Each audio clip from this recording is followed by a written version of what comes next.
Hello and welcome to Mythmakers. Mythmakers is the podcast for fantasy fans and fantasy creatives, brought to you by the Oxford Centre for Fantasy. My name is Julia Golding. I'm an author, but I also run the activities of our centre. And today I'm delighted to be joined by a name that's probably well known to many of you. Samantha Shannon has joined us because she has just published, thanks to Bloomsbury, the 10th anniversary edition of the Bone Season. It's a fantastic hardback. If you like hardbacks, this is the one to put on your wish list. I always like reading a real book from time to time, and this was very enjoyable. So welcome, Samantha. Thank you. Thanks so much for having me. So let's start right back at your beginnings as a reader, really, probably more than a writer. What were the fantasy authors that you were reading as your entry to the world of fantasy? Who were the authors that really lit the spark for you? I always struggle with this question because I have quite a poor long-term memory. So I'm sure that my entire childhood just lies in the mist of time somewhere. I do distinctly remember reading a lot of C.S. Lewis when I was a kid. Yeah. I remember going to like a family holiday to Tunisia, and I took like the entire set of the Chronicles of Narnia with me, and I just pretty much stayed inside the hotel reading them the whole time, which probably drove my parents insane because they'd clearly paid for us to have a nice holiday by the I was inside with C.S. Lewis. I did read Tolkien at quite a young age. I read The Hobbit. I read The Lord of the Rings a little bit later, but I loved The Hobbit when I was a kid. I read Enid Blyton, like The Magic Faraway Tree. When I was kind of more in my teens, I read Garth Nix, who has Yeah. he has this incredible series called the Ep18 trilogy. And that was kind of what got me back into fantasy after I started thinking that there wasn't really a place for me in it. I felt like when I was young, I felt that it was quite a masculine genre and that I wasn't really seeing any women get to take the lead in many fantasy novels, just as the solo lead. And Garth Nix really changed that for me because when I first read Sabriel, that she's the main character to the point that the whole story is her name. And I just loved how Garth Nix dealt with her being a woman in this world. Like, people respect her for the skill that she has. She's not treated any differently for being a woman. Because I think it can be quite a hostile genre to women in some areas, particularly when it comes to misogyny within the genre. So yeah, Garth Nix really changed that for me a lot. So I credit him with bringing me into fantasy, really big time when I was a teenager. And yeah, it's just kind of only got into more of a fixation from there. I think fantasy is the genre that I feel like I really belong in. Yeah, I'm just thinking Lyriel as well, the later book Yes. in the series. It got the most wonderful library in it, but again, another different strong female protagonist. Yes. That's really interesting. Perhaps we should. I'm tempted to go down the rabbit hole of asking you about the misogyny, but that would not get us to the Bone Season. So let's go straight there. Um, it's the 10th anniversary, so my maths allows me to work out that it came out in 2014. 2013. So technically the 10th anniversary was last year. Okay, right, more or less. So you have a number of chunky fantasy novels under your belt, as well as an extensive series in the Bone Season. I'll just also show another book many of our readers, listeners will be familiar with, which is The Priory of the Orange Tree, which is a separate series, just so people don't get confused. So when you were coming back to the Bone Season for its 10th anniversary, were you having sort of visions of the younger you writing it? And what were you thinking about that book as you came to revise it and expand it for its anniversary edition? It was a really interesting cathartic process going back to it. So this came about because Bloomsbury wanted to do a new cover for the 10th anniversary edition. And I wrote The Bone Season when I was very young. I really started it when I was 19. I published it when I was 21, just after I graduated from Oxford. And I think it's an incredibly ambitious, huge idea. And I think my ambition outstripped my writing ability at the time.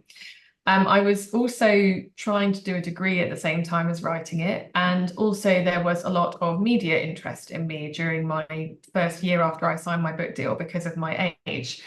And all of this meant that I felt like I couldn't really give the edit on the Bone Season the focus that it fully deserved.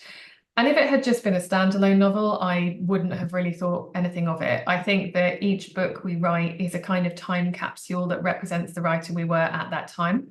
And I think that's normally fine. But The Bone Season is a series that I'm still working on now. So bear in mind, I started it when I was 19 and I'm now 32. And my writing has changed a lot since then, and my opinions on things have changed a lot. And I still love The Bone Season so much. I still have three more books in the series to publish, and it was an unusual situation where I'm still writing a book over a series over a decade after I wrote the first book. And so I suggested to my publisher, how would you feel if I edited the first book? And it's unusual because generally when you publish a book, you are not allowed to ever edit it again. It just is what it is. It's out there. But Bloomsbury were actually quite amenable to the idea, I think, because they could see that I was so passionate about it and that I had been wanting to do it for such a long time. Because I feel that the first book in the Bone Season series, I just felt like it had so much more potential than my younger self had quite known how to tap into. Like there's a lot of really interesting character dynamics and situations. And whenever I was reading it back to myself, I kept thinking, oh, why didn't you do this? Why didn't you dig into that relationship a bit more? Like, why didn't you, make this joke that's quite clearly there and you just haven't done it? And yeah, to my surprise, Bloomsbury let me do it. And then I just decided to apply that to the whole series because it was being rejacketed with these beautiful new covers by Ivan Belikov. Yeah, it was fascinating. Bloomsbury did not know specifically what I wanted to do with it, which meant that I was my only editor. Obviously, all of the books have already been professionally edited. So I was going through it with the perspective of specifically what I wanted to do. And it was like I was in conversation with my younger self. So sometimes I was cringing a little bit, just, when I saw a sentence that was a bit clunky and clearly needed another go.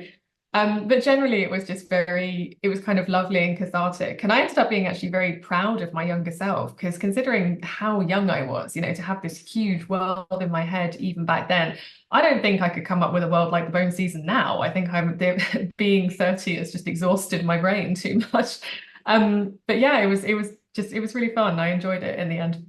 I'm just sitting here shocked that you think 30 is kind of like, sorry, I'm quite a bit further on than you. Oh So no, I'm just you're a still very young. tired 30-year-old. You're still young to me. So does this mean, Samantha, that you went straight from doing a degree? Was that a degree in English, Bunny? Or Yeah, it's yeah. English language and literature, yeah. Yeah. So did you go straight from that straight into being a full-time writer without passing go, without stopping? I Uh, did. Yeah, I did. I was very lucky that Bloomsbury, they invested in my career at a very early point, and I got signed up originally for the first three books in the Bone Season series. But because the Bone Season had so much media interest, it became a New York Times bestseller, straight off the bat, which meant that Bloomsbury very quickly bought the other four books in the series. So yeah, they were very supportive. So there wasn't, yeah, I had previously worked other sort of student type jobs, but yeah, I was very lucky that I was able to go straight into my dream job, which was lovely. yeah. So did you find having that media spotlight on you? Because I was reading some remarks back from then when, the classic thing in that decade, I don't think it happens so much now, was, oh, the next J K Rowling, all this stuff. I would have found that quite hard in your situation, just trying to keep perspective on, because you're not like J K Rowling at all as a writer. There's no, if you're a Harry Potter fan, you're not immediately going to say, oh yeah, I find everything I want in the Bone Season. It's a different atmosphere entirely. How oh, I suppose I'm asking, were you able to navigate that without falling out of love with the whole business of writing? Not the act of writing, but the publishing world, because they do kind of love you for a bit and then leave you. Yes, and it's actually, I think, quite remarkable again how aware I was of danger of that label, because I think it can be quite easy to get swept away with people telling you how brilliant you are and how you're this prodigy. And weirdly, I never believed it. I was always very nervous about it, and I would actively say to interviewers, I'm not J K Rowling. This isn't Harry Potter, and J.K. Rowling was essentially a once in a generation phenomenon in some regard. Like you can't really say to a debut writer, you're going to sell as many copies as Harry Potter, because that's just, it's not a realistic expectation of anyone.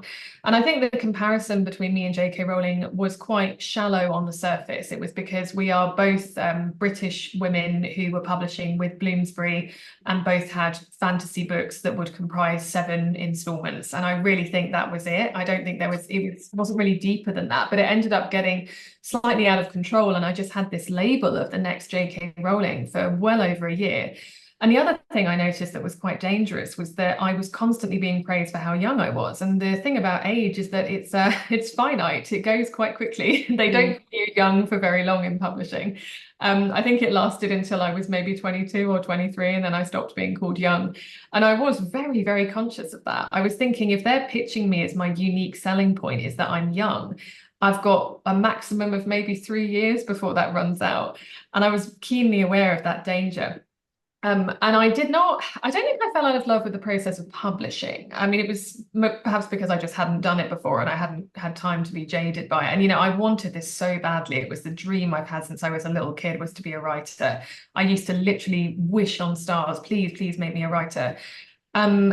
But my mental health suffered enormously just because of the amount of pressure. I mean, I was a very, very shy, introverted, stereotypical writer, hiding in her room, writing in her book when she probably should have been out clubbing at uni. And I was really, really overwhelmed by the amount of intense interest in me. And it really was quite extraordinary. I actually spoke to someone the other day who did part of her dissertation on the phenomenon around me before I was even published. And that's strange as well, because I knew that it wasn't about the book, this interest, it was about me specifically. And that was strange. And I have looked back on that year or two of my life, and especially from the perspective of being a young woman, I found it interesting, because I would look back on the way I was photographed, for example, by publications, and I would just think, would a man be photographed like that? I don't think so. Would a man be able to talk about their art and not about all this sort of their personal life? I don't know. I did find it quite a gendered experience in some ways. But yeah, it was troubling. I pretty much had a slight mental breakdown towards the end of my final year at university and had to leave for a couple of weeks before one of my exams. I'm glad that I've come through that, and I feel much better now that I have a readership who stuck with me throughout that. And I feel way better now that I've actually got books that people can read and people are talking about the books rather than me. Yeah, and when my first books were published in 2006, I had a year or two of something not as big as that, but similar, where I was picked out on a list of what was it, 25 authors of the future it was, and I was the children's because I was writing with kids at the time, and I was there with Robert McFarlane and all sorts of other people with great big profiles for some newspaper splash. But I was also a bit older. I was in my early 30s, plus I was married, plus I had young kids, and I'd had a previous career. So all of these things, I think, helped steady me, because I had come to it after, been in other careers with other colleagues and had other identities. I think you've done brilliantly well to survive that fresh out of uni, because I think it's like being an actor. That time when you're the name everyone wants to employ, it can kill people, can kill off their sort of desire for doing the thing that they're doing. But Yeah, you very seem to have much so. negotiated it really well. So let's Thank you. go back to the book rather than the phenomenon around the book. I was listening to there's a great scholar of C.S. Lewis called Michael Ward, a lecture just the other day, and he was talking about how C.S. Lewis had the idea that he wrote about, which is that stories have like 2 main elements, like very basic elements. One is obviously the words, which are like the plot and that kind of thing, but also something he called the kappa, which is like the secret atmosphere in the book. It's like a mood. It's not even as developed as a theme. It's a sort of the world, the end, as you go through Narnia into the frosty world, that's your atmosphere. When you were thinking about the Bone season, were you aware of having some mood or theme that you were wanting to explore when you were at 19, or did you find it when you went back to look at it 10 years later? and think, oh yeah, that's what I was thinking, even though I didn't know it at the time?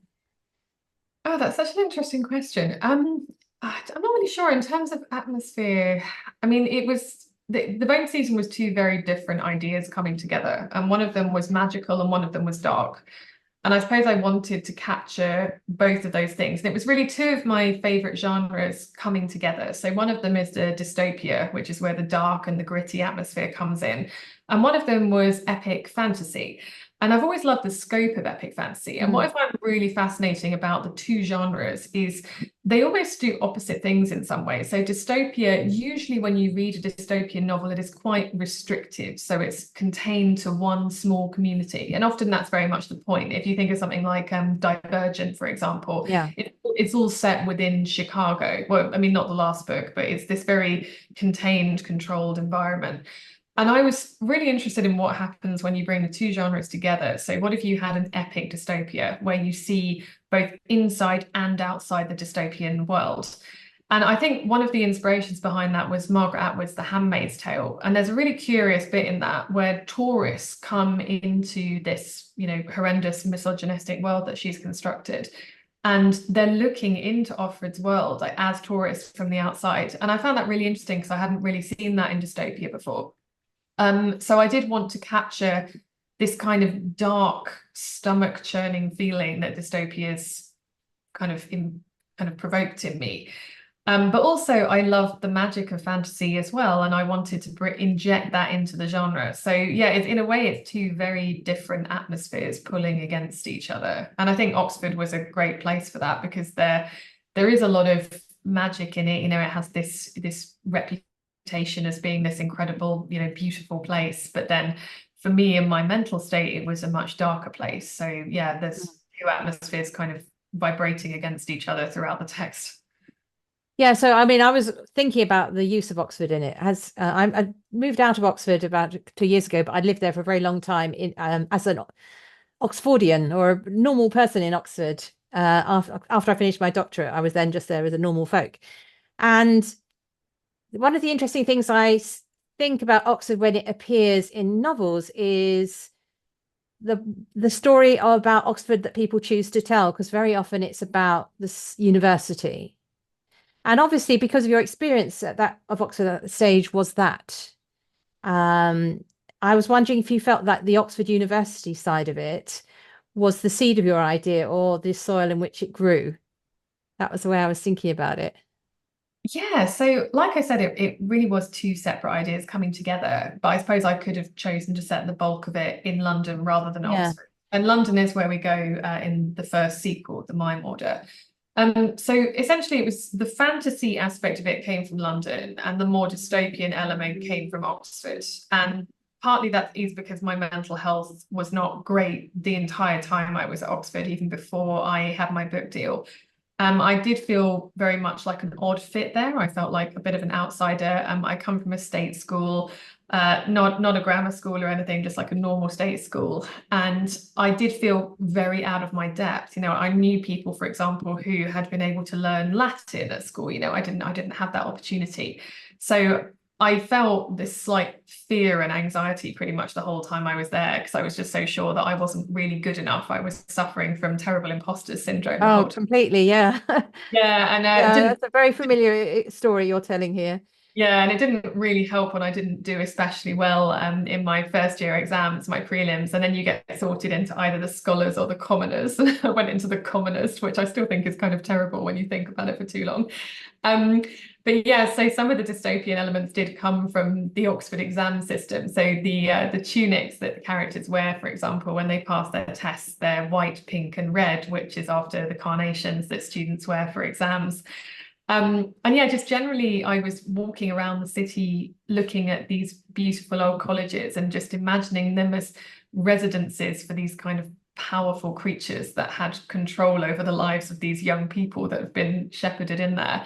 And yeah, so I suppose Oxford just was the natural setting for the first book in the series where Paige discovers this darkness behind her world and the place, it's kind of a place. When I talked about Oxford in the essay I wrote for the Waterstone special edition, I mentioned that Oxford is a place that is associated with power and privilege that is not shared equally. And I suppose that is kind of one of the themes of this story, is about power and who holds it, and how Paige kind of slowly claws power back throughout the narrative. So yeah, I think it was the natural seed in which to plant the story, as despite the fact that the influence also came from London. So the next question I was going to ask you about the sort of the light to the darkness, it probably does actually fit also with that description you're making of it being a book that came from two ideas of the epic fantasy and the dystopian. But were you consciously looking for times to provide the solace? I guess it's what I'm looking at, the solace and the humor and the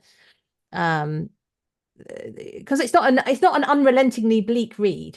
Yeah. I don't want people to go and say, "Oh, I can't read that; it's too depressing." It's not that read. It's got lots of wonderful details and inventive moments. But where do you find the lightness in that world? Let's ask the question that way around.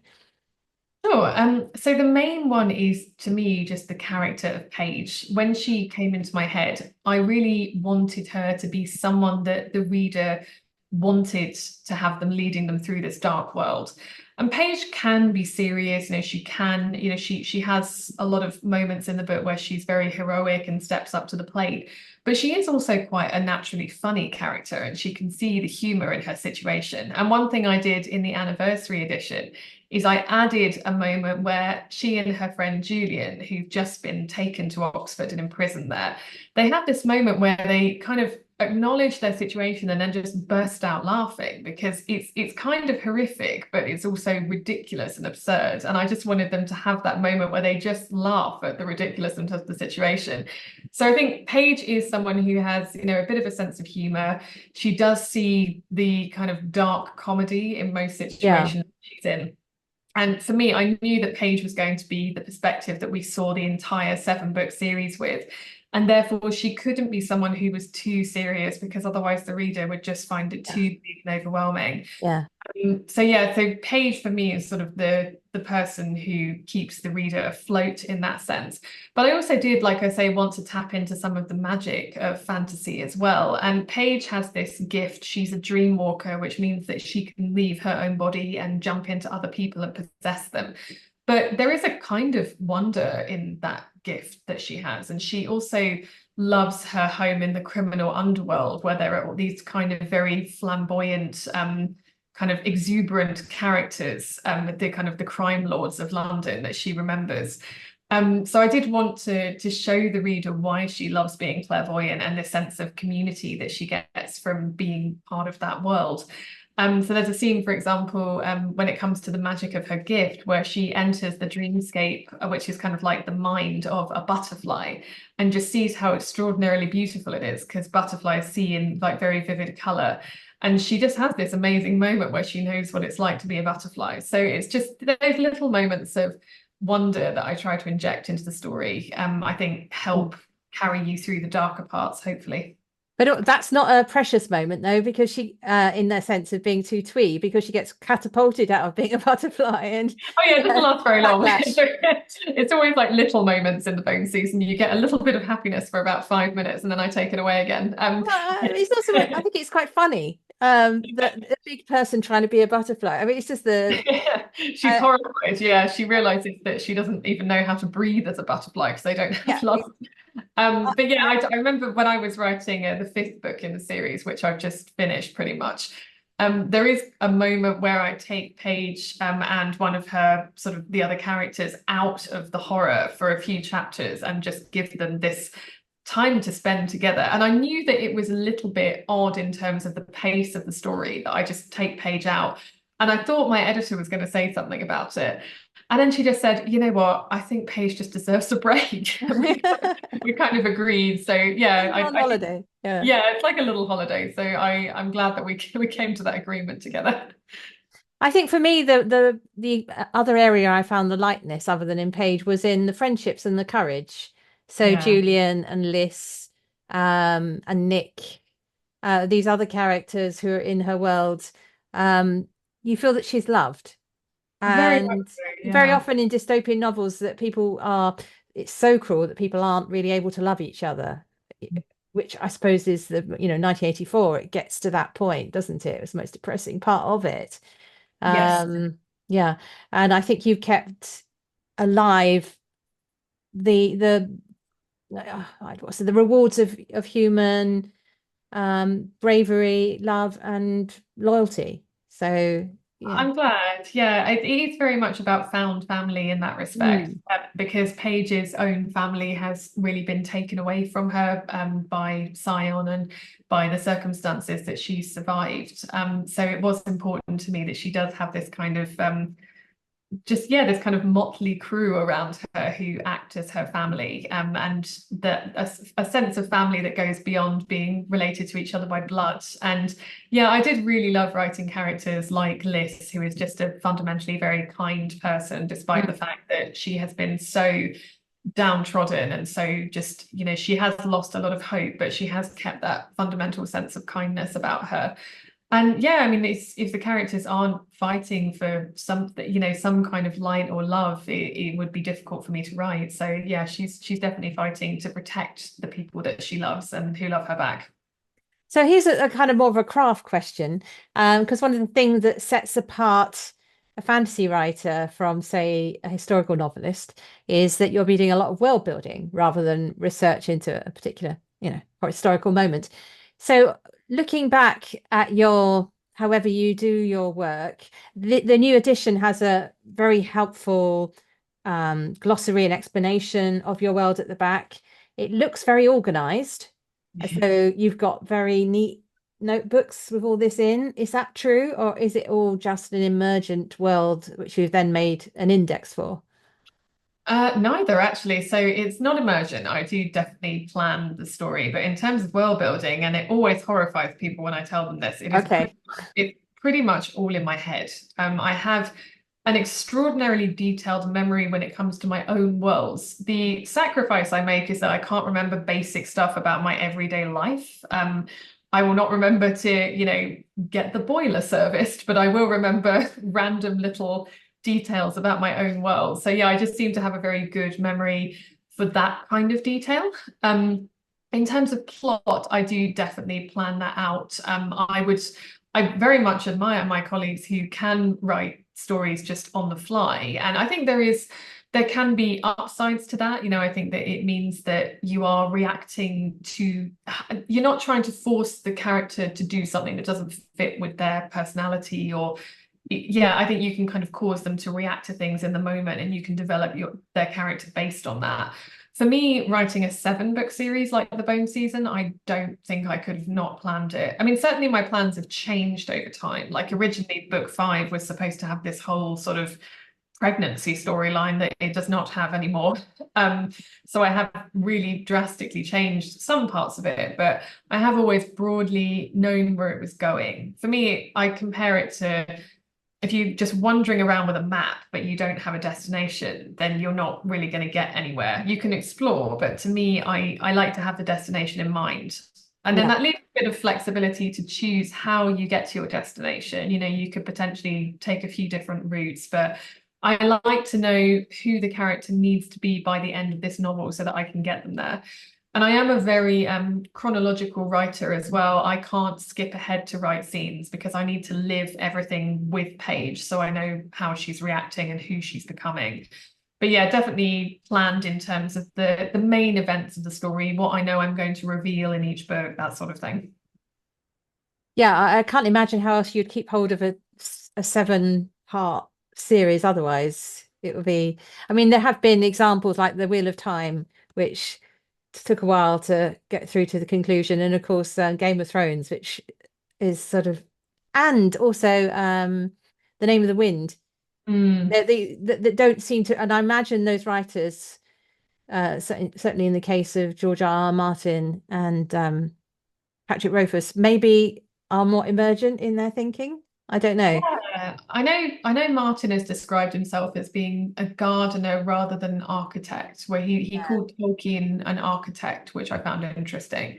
And I guess I can't remember exactly how he described the gardener, but I think it was kind of pruning things as they come up, I suppose. But yeah, I think it is good to have some degree of planning. I would be interested to know how like Martin and Rothfuss approach planning particularly. Mm. Tolkien was a architect as it came to his larger legendarium, the stuff that's in the Silmarillion. But when Yeah. he was writing The Lord of the Rings, he was totally emergent. Oh, really? I Didn't didn't know where it realize. was going. No, there's a new edition of his letters just come out, which are fantastic. And during it coincided with the Second World War, where he was both a full-time professor doing night duty for Firewatch and the rest of it, and writing Lord of the Rings. And there's Yeah. several times where he's just saying, "Oh, I'm going to put this aside. Not going to do this." And you're saying, "No, don't." History is. Fortunately, he had his son Christopher, and C.S. Lewis didn't allow him to stop. But he didn't know, he didn't have a plan. So No. another sort of crafty question is the choice of approach. So the Bone season, you've mentioned it's from Paige's point of view, and it's very much because it's first person from her point of view. Whereas the Priory of the Orange Tree, which is definitely on the epic fantasy scale, that has a series of interconnected points of view in third person, but geographically spread with a sort of interweaving of stories coming together. Was that because you wanted to shake it up, give yourself a different sort of scope and chance to write a different sort of story? How did you come to? I think it's entirely natural that you'd want to change, but let you answer that, how you came to, do a shift in your own approach there.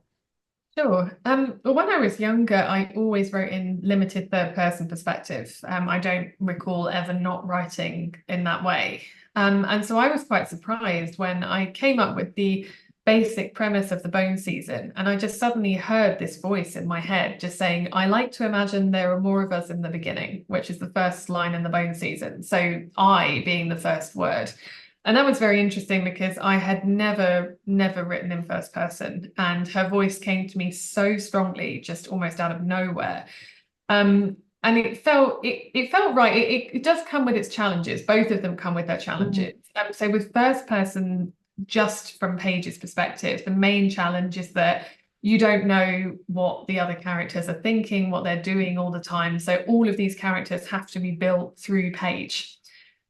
Which means that those characters have to come into contact with Paige quite a lot. And it's interesting with the villain, for example, because Paige can't really be near the antagonist too much because the antagonist really wants to kill her. So I have to try to build this character from a distance that Paige can't often be that close to. mm, But at the same time, I like the challenge of writing from Paige's perspective. I don't know, I enjoy I enjoy the challenge of trying to build the other characters through her. Obviously, it's up to the reader to determine how successful I am at doing that. But it's something that I've really enjoyed working on the series. And like I say, I think it makes it feel a bit more grounded. It allows me to build a large world, perhaps without overwhelming the reader, because it has to all be filtered through Paige, who is not like a self-insert of the reader in a way that I think some protagonists are, where they're kept kind of deliberately they're not given too much character so the reader can put themselves in their place. mm. That's not the kind of character Paige is intended to be. But I think because she is just one solo first person protagonist, she does hopefully assist the reader in walking through the world, because she is essentially a kind of avatar that they can see through.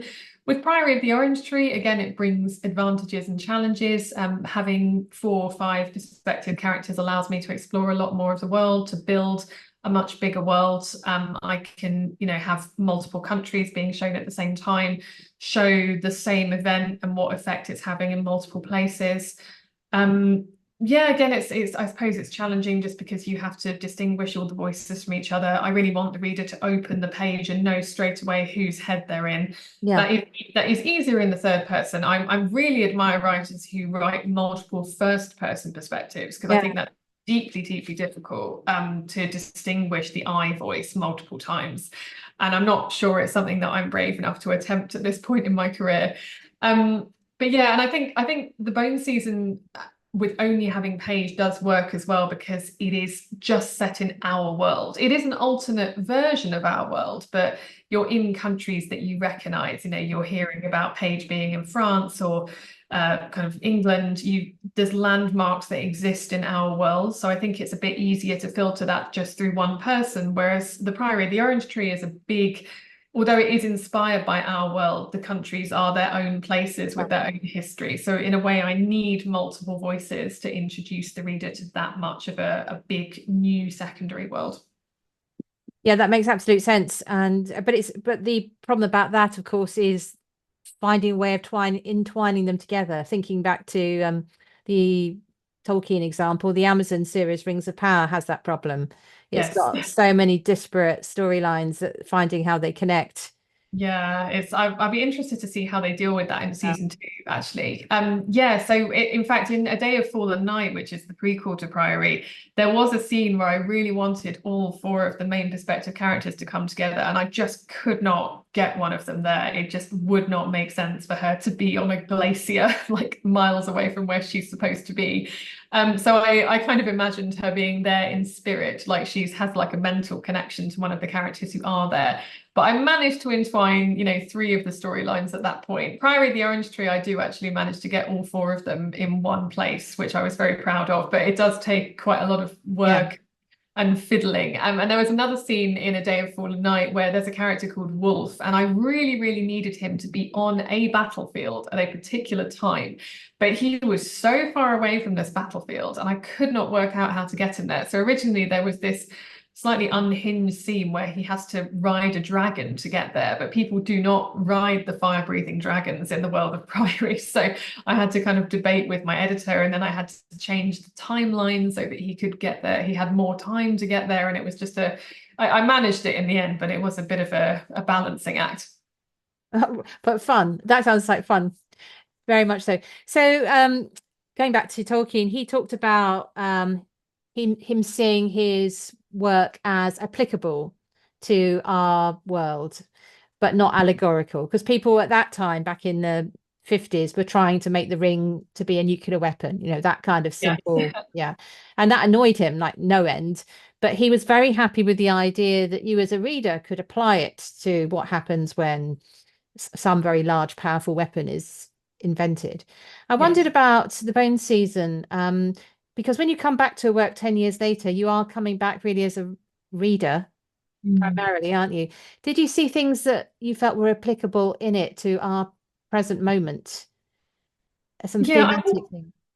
Yeah, for sure. I mean, I think I broadly agree with Tolkien's view on allegory. Like, I actually went through his letters again quite recently to look at examples of where he spoke about allegory, and pretty much everything he was saying I agreed with. So there's a moment where he talks about the darkness of the present days has had some effect on it, though it is not an allegory.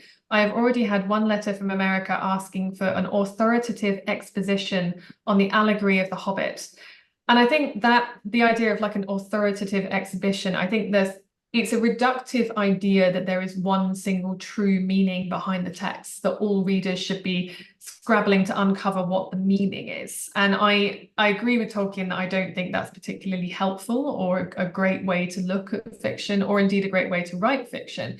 I think that if you have a very obvious allegory, I think it can feel very didactic, and it feels like there's no room for the reader to bring their own interpretation or the applicability, like you might say.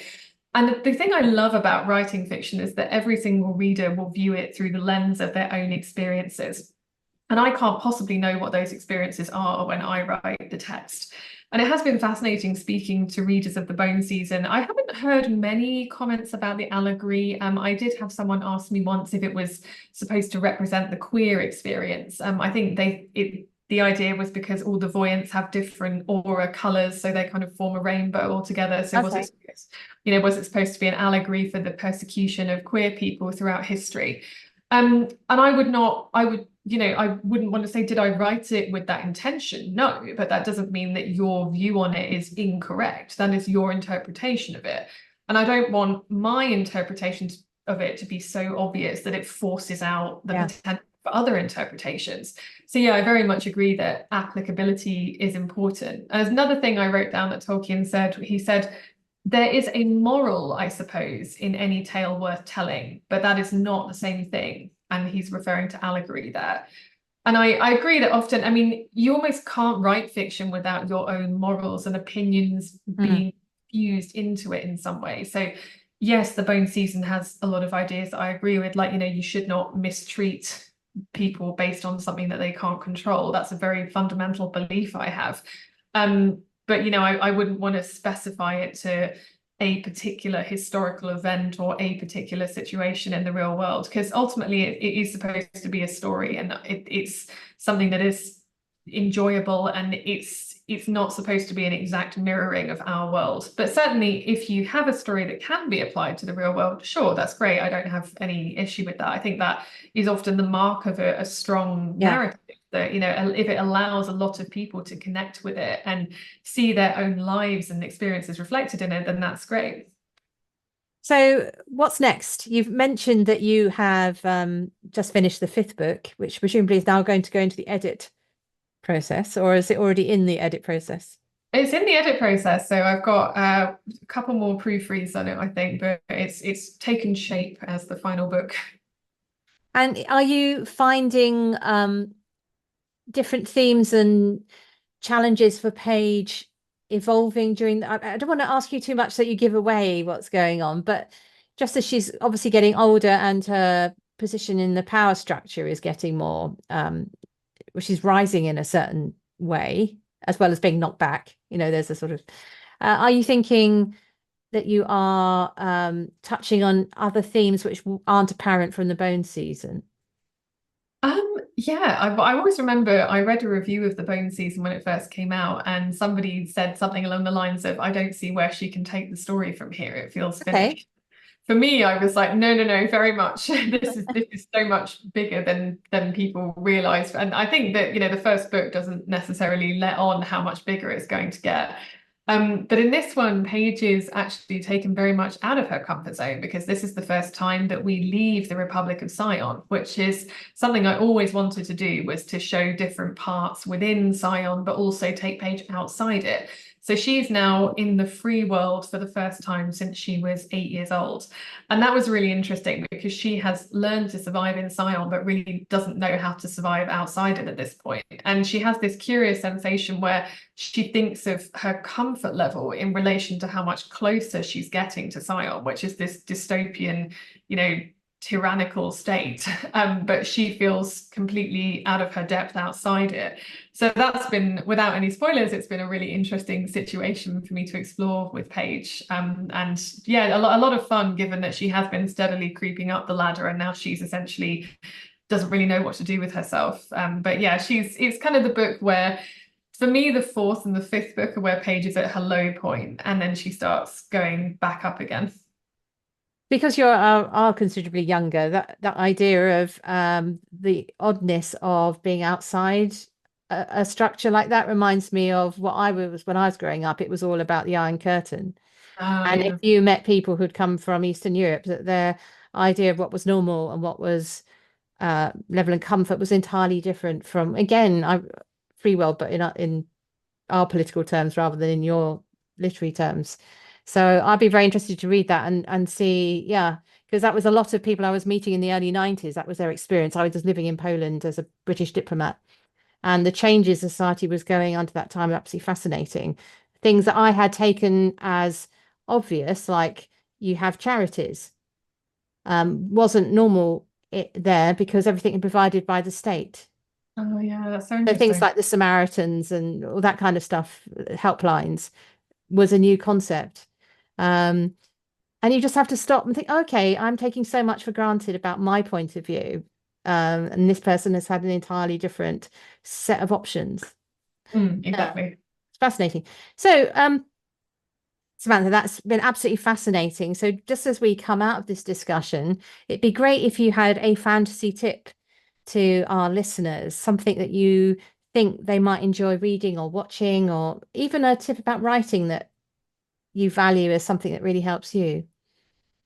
In terms of writing advice, I'm actually so terrible at this. And I think I put my finger on why recently. And I think it's because I'm totally self-taught. So I feel like I wasn't taught how to write and therefore how to express how to write to other people, which is something I'm trying to wrestle with recently. In terms of a general tip, mine actually relates to music. So something that really inspires me is listening to instrumental music, particularly film scores. And often film scores, they've been obviously made to express a particular emotion or a particular pace. And I find that so helpful when I'm writing fiction. So many of my playlists are just like the scores of action films or, Yeah. anything that is a film that reminds me of the book I'm trying to write or a scene that I'm trying to write. Putting the score on in the background, I find really helpful. It's very different from music with lyrics, because for me, music with lyrics, I struggle to write to that because the lyrics give it a story, so that clashes with my story. But instrumental music allows you to capture the atmosphere or the pace or anything else, but apply your own story to it. So that would be my main writing tip. Brilliant. Thank you. I totally agree with you there. I sometimes make playlists for characters with music with lyrics, but I'm not Yeah. listening to that while writing that character. It's just more like an aid memoir as to what kind of person they are. Oh, absolutely. Same. Yeah. Yeah. So we always finish by asking where in all the fantasy worlds is the best place for something. And in honor of the bone season, I thought we would talk about where is the best place to have an extrasensory perception gift. Um, and just before we started recording, you were saying, oh, I don't think there's anywhere good to go with that. So have you come up with Yeah. somewhere where actually you'd be safe and happy or interesting to have a gift like that? To really rack my brains, I feel like there must be a few books I've read where it's a good idea to have magic. But I think often in fiction, it's either that, magic users are very revered, but I feel like they're rarer than books where magic is feared and where magic users are persecuted in some way. I could think of a few where you maybe could find a place if you had an extrasensory gift. So there's Her Majesty's Royal Coven by Juno Dawson, which kind of has a government department of witches, which is internally deeply flawed in various ways. But you, I suppose, could technically, if you could get into the right Yeah. administrative place. I just finished a book which is coming out in 2025 called The Notorious Virtues by Orwin Hamilton. And that one's really interesting because it has one family of magic users who have hoarded all of the magic and the wealth in this community. So I suppose if you're a member of that family, it would be You'd be good to okay. have magic. Yeah, like and other magic users do exist. It's just that they've kind of taken the lion's share of it. But the way that magic is used in that book is really interesting. I would definitely recommend it when it comes out. And then similarly, there's another book which is coming out in October called Until We Shatter by Kate Dillon. And again, like there's some areas in which magic users are persecuted, but there's this city where people can use magic that corresponds to different colors. And there's something called the Council of Shades, which kind of they revere magic as long as you're not a certain kind of magic user. There always seems to be kind of caveats when magic is Yeah. accepted in fantasy. But yeah, I suppose there's probably a very obvious example that I'm missing, but those are the only three that I could think of off the top of my head. You don't want to have it in the bone season, basically. Yeah, it's problematic. Though being without it is also problematic, isn't it? Oh, very much so. Yeah. Yeah. If you, as long as you find your little niche in the bone season world and the criminal underworld, you can have a good time with it, but you have to stay out of the way of the forces of power.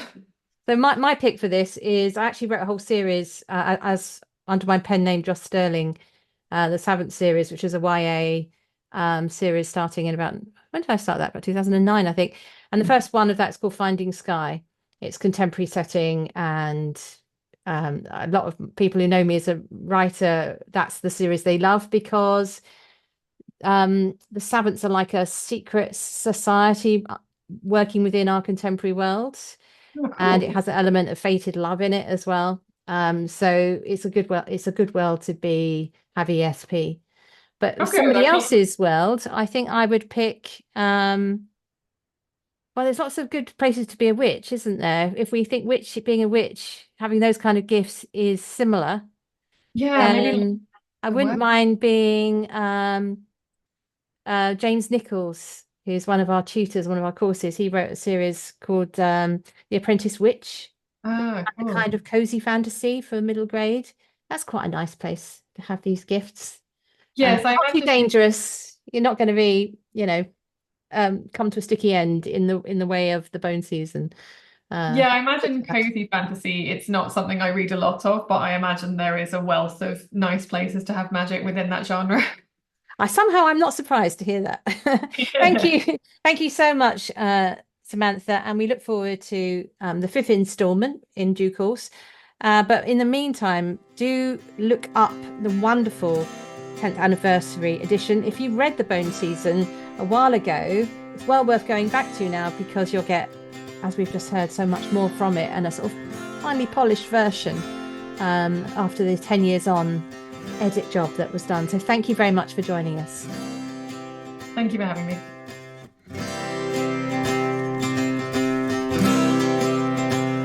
Thanks for listening to Mythmakers podcast, brought to you by the Oxford Centre for Fantasy.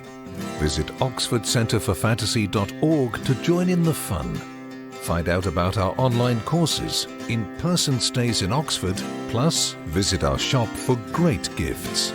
Tell a friend and subscribe wherever you find your favourite podcasts worldwide.